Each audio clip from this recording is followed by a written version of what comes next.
नोकरी कुठे शोधायची हा आजच्या काळातल्या तरुणाईसमोर सर्वात मोठा गंभीर प्रश्न आणि बेरोजगारीमुळे तर हा प्रश्न आणखीनच बिकट बनतो। पण यावर थेट शासनानेच पर्याय दिलाय। नमस्कार, मी योगेश, स्वागत आहे तुमचे आपल्या सर्वांच्या ट्रेंडी गप्पा या YouTube चॅनलवरती। लोकांना रोजगाराच्या संधी कुठे उपलब्ध आहेत, कोणत्या सरकारी योजनांमधून नवनव्या नोकऱ्या निर्माण होत आहेत याची तितकीशी स्पष्ट माहिती मिळत नाही।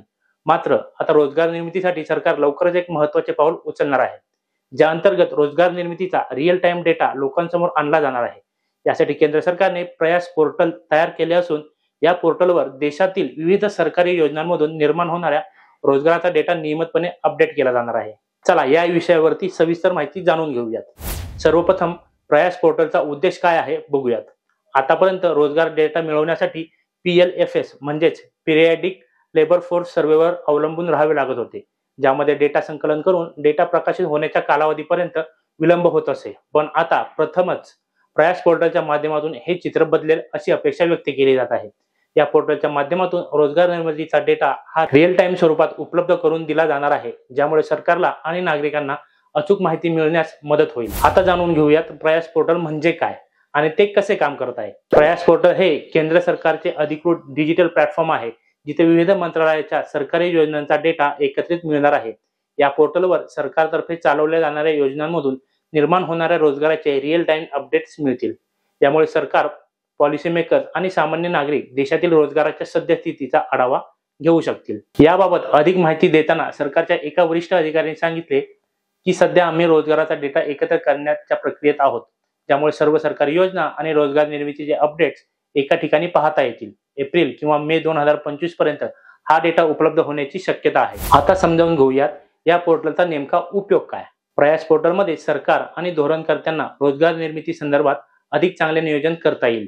तसेच विविध योजनांचा प्रभाव आणि रोजगार निर्मिती याबाबत अचूक माहिती लोकांना मिळेल। याचा नवीन नोकरीच्या संधी शोधणाऱ्या तरुणांना आणि उद्योजकांना फायदा होईल। उदाहरणार्थ, सरकार जर एखाद्या योजनेखाली हजारो नोकऱ्या निर्माण करत असेल तर योजनेबाबतची माहिती प्रयास पोर्टलवर तातडीने दिसेल। तसेच कोणत्या क्षेत्रात किती रोजगार निर्माण होतो आहे याचा अहवाल देखील उपलब्ध होईल। हा डेटा विविध मंत्रालये आणि विभागांमध्ये समन्वय साधण्यास मदत करेल आणि त्याद्वारे अधिक चांगल्या रोजगार संधी निर्माण करता येतील।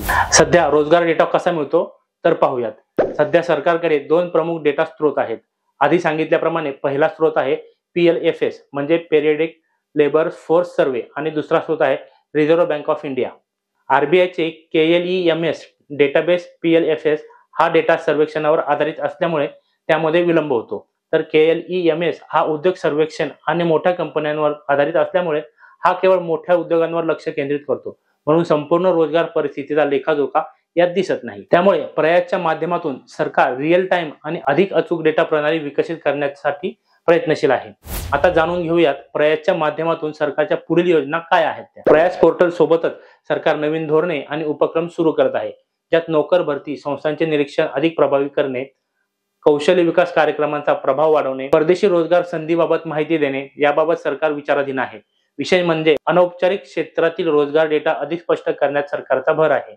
तज्ञांच्या मते नवीन बहुआयामी रोजगार डेटा पोर्टलमुळे रोजगार धोरणे अधिक सक्षम होतील आणि देशभरात रोजगार निर्मितीस वेग येईल। सरकारच्या म्हणण्यानुसार प्रयास पोर्टल हा रोजगार निर्मितीसाठी एक क्रांतिकारक उपक्रम ठरणार आहे, ज्यामध्ये सरकारला आणि नागरिकांना रोजगार निर्मितीचा स्पष्ट आढावा घेता येईल।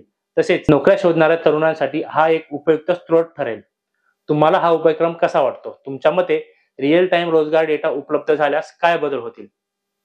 तुमच्या प्रतिक्रिया कमेंटमध्ये नक्की कळवा। आजची माहिती तुम्हाला उपयुक्त वाटली असेल तर चॅनलला लाईक, शेअर आणि सबस्क्राईब करायला विसरू नका। धन्यवाद।